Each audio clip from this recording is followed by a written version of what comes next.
Son las 7 horas con 37 minutos. Damos la bienvenida a la licenciada Caroline Ávila, PhD, académica, periodista experta en comunicación política. Caroline, volvemos a hablar a las pocas horas. Luego de el breve descanso de esta madrugada, hemos amanecido con este empate técnico, entre comillas, que más apropiadamente significa un país polarizado y dividido.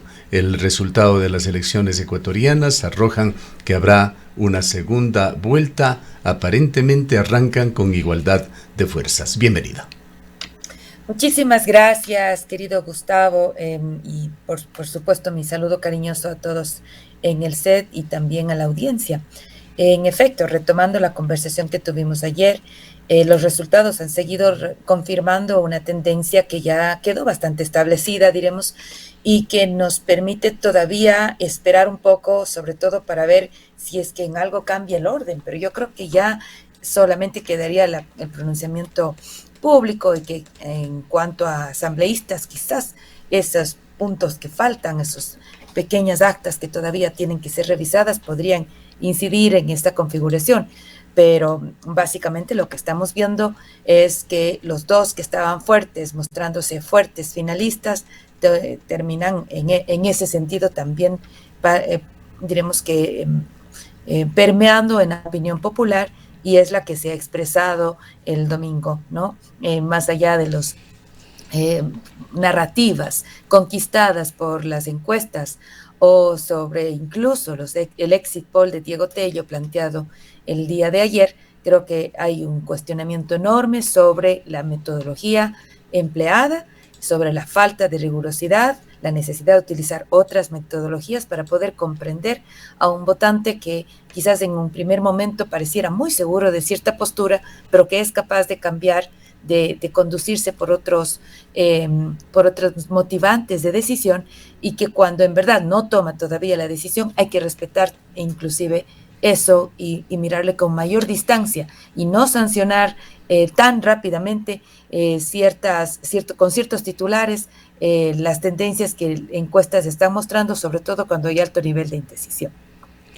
Caro, muy buenos días, gracias por acompañarnos en esta mañana. Pues quizás otro elemento que entra en el análisis ahora, después de los datos que fuimos viendo el día de ayer y que nos llevan a este empate técnico, es esa diferencia casi marcada entre la votación de la costa y la votación de la sierra y la Amazonía. Es clarísima la diferencia de cómo se han dado los porcentajes. Manabí, Esmeraldas, la provincia del Oro, la provincia de El Guayas respecto de la Revolución Ciudadana, y la Sierra Pichincha mayoritariamente, incluso la Sierra Centro, que tiene una afinidad también con el movimiento indígena, pero digamos, la votación por regiones también se está convirtiendo en un elemento de análisis que creeríamos que podría tener mucha relación con la situación de violencia e inseguridad. En efecto, creo que siempre nos hace falta más información, y esta información no proviene de las discusiones cuantitativas, que es lo único que este rato tenemos, sino de información cualitativa, que es fundamental comenzar a recabar. Con Tatiana Larrea conversábamos el otro día, porque entendemos qué es lo que el votante prefiere cuando, diremos, coge el cartón y se apropia del mismo, pero nos hace falta entender esas emociones, qué hay detrás de esas emociones, qué se traslada detrás de esas intenciones, de esos gestos, de esos comportamientos. Otra de las cosas que nos hace falta ver, y quizás la investigación cualitativa pueda ayudar, es ese concepto del anticorreísmo, pero a partir de la región también, ¿no? De los daños, de los dolores. Por ejemplo, para mí me es más fácil entender el voto anticorreísta en la Amazonía, ¿no? Pero no nos hace falta todavía mirar ese anticorreísmo en Ambato, por ejemplo, en Tungurahua, que no necesariamente obedece al conflicto con el sector indígena.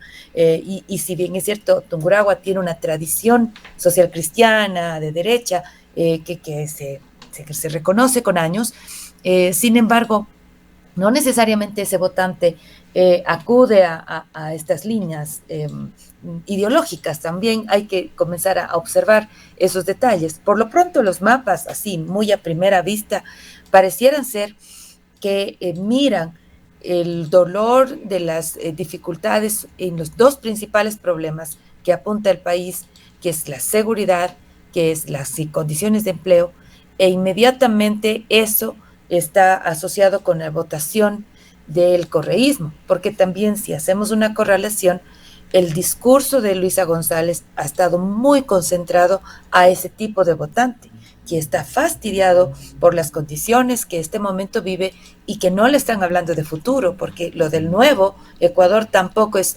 precisar sobre futuro. Y mientras que el votante de Noboa pareciera ser esta búsqueda de formas nuevas de hablarle a la gente, de gestionar lo público o lo político más que lo público, y por supuesto muy en la línea de no quiero que vaya el correísmo y por lo tanto esta es la única alternativa que le ven posible, aunque no sea el candidato de su preferencia.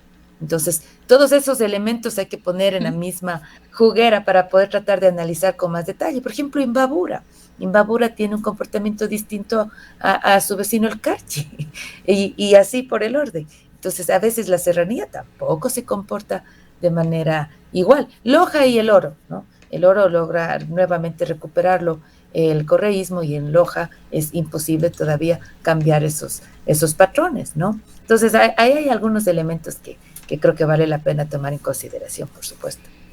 Hablemos, Caroline, también de los atributos y los defectos del presidente de la República. Atributos para unos, defectos para otros, que han marcado la presidencia de un año y algo más de Daniel Noboa. Muy rápidamente, el conflicto armado interno, la figura en la que se desempeña su gestión en el país, el incidente en la Embajada de México, su lenidad con respecto al respeto a la Constitución o a cumplir el Código de la Democracia, su disputa con la vicepresidenta Verónica Abad, la falta de respeto al procedimiento en cuanto a el trámite de leyes en la Asamblea Nacional, el delicadísimo caso de las Malvinas, el tema del extractivismo, particularmente aquí en el Austro, en el sentido de que la fe que tiene Noboa en que este será el camino de la recuperación económica de Ecuador.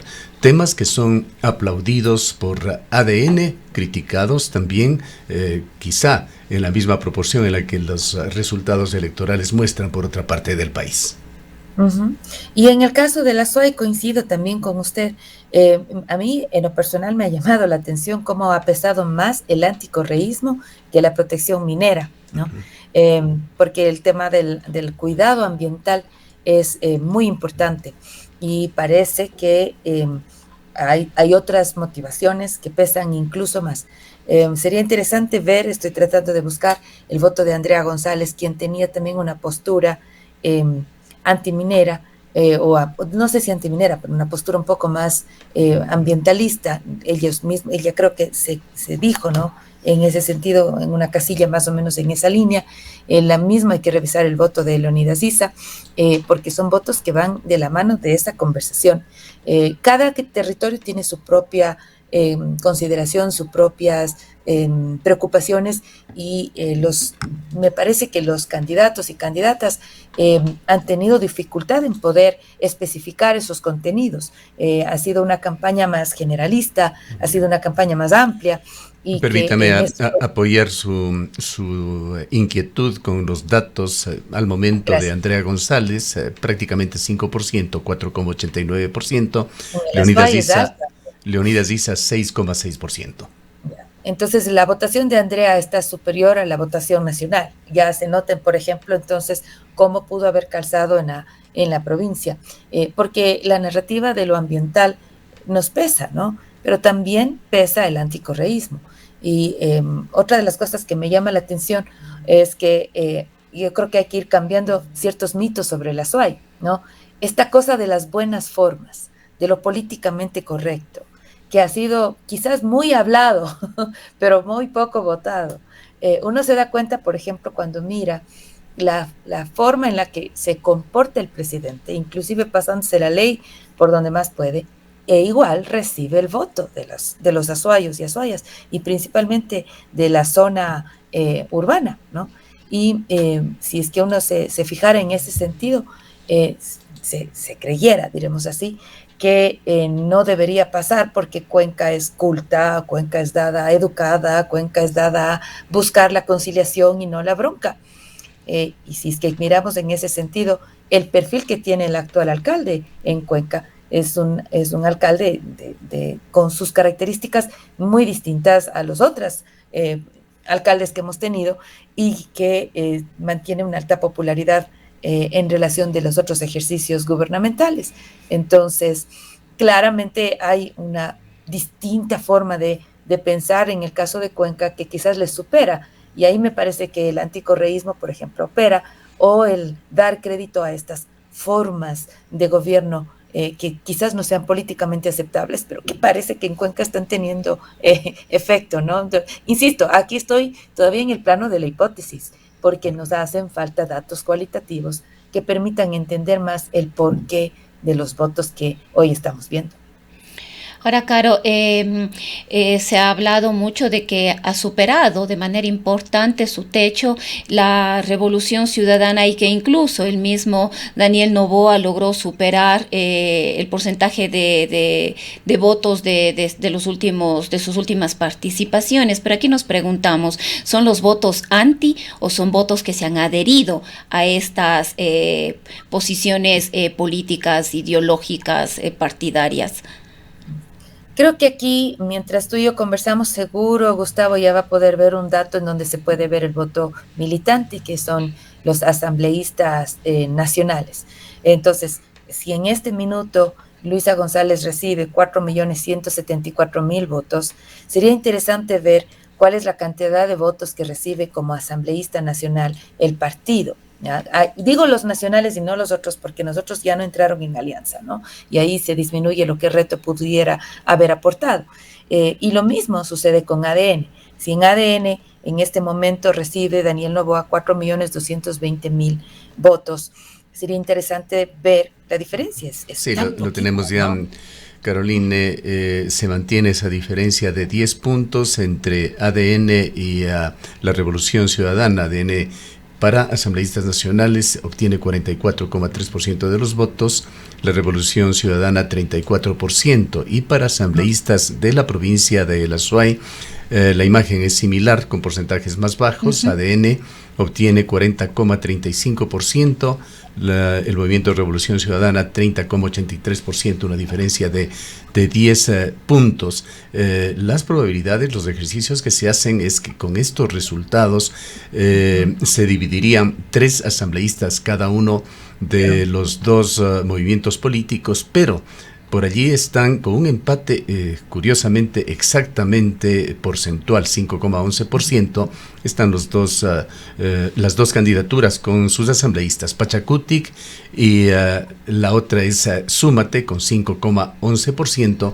que de alcanzar un 6% podrían estar arañando esa sexta curul. Yo me refería, gracias, en efecto, si vemos el número total de votantes de los asambleístas nacionales de Revolución Ciudadana y en alianza con Reto, es 3.395.000. A mí ese es un indicador de militancia, ¿ya? Y que pudiera haberse extendido porque siempre hay un voto de arrastre a partir de, no te voy a dar ni la asamblea, Daniel Noboa, pero no son los 4 millones que recibió en este minuto Luisa González, porque debemos tener clara una suerte de separación, ¿no es cierto?, entre el voto militante y el voto de rechazo a Daniel Noboa, y el que a su vez lee con claridad el sentido de urgencia. Es decir, hay mucho voto que recibe Luisa González que probablemente se pudo haber ido a Leonidas Issa, sin embargo no se da porque se da este sentido de urgencia. No vaya a ser que por esta razón no pase la segunda vuelta a la Luisa, qué sé yo. Conversaciones como esas también se dan, que no necesariamente dan cuenta de un voto militante correísta. Entonces, en ese contexto creo que hay que ser cuidadosos. Por supuesto que la Revolución Ciudadana no va a decir eso, y se entiende que va a tratar de implementar una narrativa de extensión de apoyo. Pero creo que también es correcto decir que hay un crecimiento de la Revolución Ciudadana provocado por varias razones. Por ejemplo, Guayaquil. Hay una evidente demostración del trabajo de sus autoridades. Alcaldía, creo que esta vez principalmente la alcaldía, y también la prefectura. Cada uno con sus tonos distintos, con sus formas distintas. Entonces, de alguna forma, el votante de esa ciudad puede dar cuenta, puede decir, mira, esta es la administración de la Revolución Ciudadana, le están diciendo eso permanentemente y de alguna forma es lo que está al final del día cotejando este rato la evidencia con la votación. En Guayas gana la Revolución Ciudadana. En el caso de la SUAY, me parece que hay otras lecturas más importantes quizás que si eres o no de la Revolución Ciudadana y creo que están muy, muy cruzadas por el debate ambientalista. Y en ese contexto, una propuesta más alineada con lo ambientalista y que sea de izquierda va a ser un atractivo. Quizás ahí le hace falta a la Revolución Ciudadana encontrar ese denominador común que hay entre cierto votante de Andrea González y el votante de Leonidas Issa, que si bien es cierto, una es de izquierda, otra de derecha, pero podrían converger en la discusión sobre los temas ambientales, en donde además se concentra la votación joven. Ahora, Caro, pensemos ya en el proceso para la segunda vuelta electoral para el 13 de abril. Leonidas Issa ha hecho ya un pronunciamiento. Lo primero que ha dicho es no vamos a endosar el voto a nadie. Primero vamos a sentarnos y a discutir, que es lo que generalmente hace el movimiento indígena en este sentido comunitario de toma de decisiones desde las bases. Pero aquí la pregunta es si Luisa González logrará conseguir el apoyo de Pachacutic para la segunda vuelta electoral y cómo podría irse perfilando también los apoyos que le tocará también buscar a Daniel Noboa. Creo que la respuesta a eso ya se escuchó un poco ayer en el discurso de Victoria, porque realmente al no tener el otro discurso, pues resulta ser el de Victoria, y creo que fue bastante bien planteado, felicitando la votación de Leonidas Issa, y cuando le hacen preguntas a los periodistas, Luisa González menciona no solo la unidad de las izquierdas como un referente, sino la unidad con otros sectores, lo cual, los empresarios, en fin, lo cual tiene todo el sentido del mundo, porque contrario a lo que pareciera, el voto ideológico de alguna forma ya está bastante planteado aquí, en este instante, ya se lo ve, y ahora está en estos pequeños detalles que quizás no fueron del todo discutidos, que necesitan los candidatos, tanto Luisa González como Daniel Noboa, precisar para poder atraer a esos votantes que les hace falta, ¿no? Hay alguna razón por la cual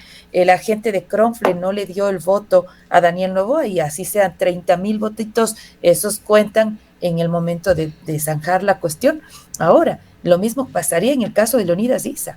Es un votante que tranquilamente puede irse al nulo, incluso por una situación de conciencia, ¿no? Ya pasó, acuérdate tú, cuando Yacu Pérez llamó al voto nulo y perdió a Andrés Arauz gracias a eso. Hay que decir las cosas como son. Entonces, la conversación con Leonidas Issa es importantísima, sobre todo porque creo yo deberían ambas posturas mirarse y encontrarse desde una línea más pragmática, ¿no? En la posibilidad de hacer gobierno conjunto o de tener una agenda conjunta, más que un gobierno conjunto, una agenda conjunta que les permita, sobre todo a aquellas, al electorado, que por más que Leonidas Issa diga yo endoso, esos endosos no siempre se dan. Y si no, por ejemplo, la prueba está, ¿qué pasa en Amazonía con el voto de Pachacutic? Pachacutic, Leonidas Issa no recibe mayor cosa, pero sus diputados, sus asambleístas sí. Y quien sí tiene la votación mayoritaria es ADN. Es decir, que las comunidades indígenas, la representación política de Pachacutic en la Amazonía no va a comportarse por lo que diga o deje de decir Leonidas Issa, ¿no? Lo mismo que creo que pasa con Suma, por ejemplo. Suma se comportó de una forma indistinto de lo que creo yo diga Celi. Más importante ahora es ver qué dice Topic y cómo Topic podría movilizar, sobre todo ese votante joven, si es que logra, por ejemplo, la Revolución Ciudadana, conciliar con esas ideas, o no sé, eso le veo más difícil, que Daniel Noboa se reconcilie con las empresas de Topic, pero quizás más bien por el otro lado, si es que Jan Topic comienza a hacer campaña, a hacer fuerza, presencia, quizás puede también ser un elemento interesante en la conversación política de esta segunda vuelta. La segunda vuelta va a ser realmente de alta tensión, con unos márgenes de acción estrechísimos, más que estrategas. Quizá los dos finalistas van a tener que llamar a un cirujano, pues hay que hacer un trabajo de cirugía para captar ese 12%, poco más o menos, que se decantaron por otras opciones. Es increíble y en efecto creo que en este momento lo que corresponde hacer acá, sobre todo pensando en el Azuay, ¿no?, es ver la configuración de ese escenario político, reconocer la presencia todavía vigente del anticorreísmo, que me parece que pesa más que incluso otras motivaciones como el ambientalista. Tengo la impresión de que la SUAY da cuenta de mayor diversidad, a pesar de su anticorreísmo, insisto, es capaz de colocar no la división en 3-3, de dar esta otra perspectiva. Creo que todos estos son elementos que vale la pena tomar en consideración. Quizás la misma Revolución Ciudadana en el Azuay ha avanzado, nadie dice que no, pero que podría seguir mirando bajo esta nueva, diremos, estos nuevos resultados, evaluando hacia la interna qué tipo de gestos tienen que hacer para poder correr con mejor suerte ya en lo que viene a continuación, que son las seccionales. Hay que ponerle un mérito también el hecho de que se esté disputando ese último lugar de la asamblea, ¿no es cierto?, a partir de estas posibilidades creo que es Estefanía, ¿no es cierto?, que está todavía en disputa con Cartuche, me parece que es no sé quién es el que, ¿sí? ¿No es cierto? Estefanía. Sí, con Ángel Cartuche. Ángel Cartuche, muchas gracias. Y eso, por ejemplo, da cuenta de la fuerza que todavía tiene el municipio, el alcalde, porque no es que tenga otro tipo de cobijo político, Estefanía. Entonces, todos esos son elementos que vale la pena tomar en consideración, por supuesto, para análisis más. Sí, más que está siendo solicitada, Caroline, pero le robo unos segundos más. Hay perdedores en estas elecciones también, 14 perdedores para la presidencia, vicepresidencia de la República, pero hay grandes perdedores también en el espectro político. Hablemos brevemente sobre estos grandes perdedores de la elección de ayer. Creo que hay ciertas voces en la izquierda, o lo que dijeron como izquierda, por ejemplo, Pedro Granja, por irme por una tendencia, ¿no? Creo que hay un error en la izquierda democrática que no logra todavía consolidarse y que requieren mayores cuidados y atenciones, porque de lo contrario van a perecer. Por el otro lado del espectro, creo que Partido Social Cristiano no le declaro muerto, pero sí creo que necesita también tener la posibilidad de renovarse. A mí me hubiese gustado tener a la Daliana Pazlake en lugar de Kronfle, hubiese sido incluso una mucha mejor propuesta para el Partido Social Cristiano, más fresca que lo que presentó Kronfle al final. Creo que Cucalón tiene que también evaluar, ha dicho que no va a bajar los brazos, pero creo que el movimiento construye, necesita construirse, valga la redundancia en su nombre, necesita entenderse y darse identidad, necesita reconocerse en sí mismo, qué mismo es, y eso creo que da cuenta de no solamente estos dos movimientos, sino los otros, ¿no? El resto de movimientos necesitan tener más claro cuál es su militancia, a qué responden, a qué demandas sociales, políticas, económicas están respondiendo, porque el día de hoy están en una lección profunda estos partidos y movimientos políticos que deberían comenzar a plantearse mejor sus miradas a la interna para poder ser mucho más honestos con su militancia o con sus adherentes, porque lo que ha pasado hoy día realmente es así. Creo que los concanos seguimos liderando en quién queda al último, no sé qué dicen las últimas encuestas, y yo pienso que allí... Ese discurso de independencia de la justicia y anticorrupción de Iván Saquicela que no cuajó.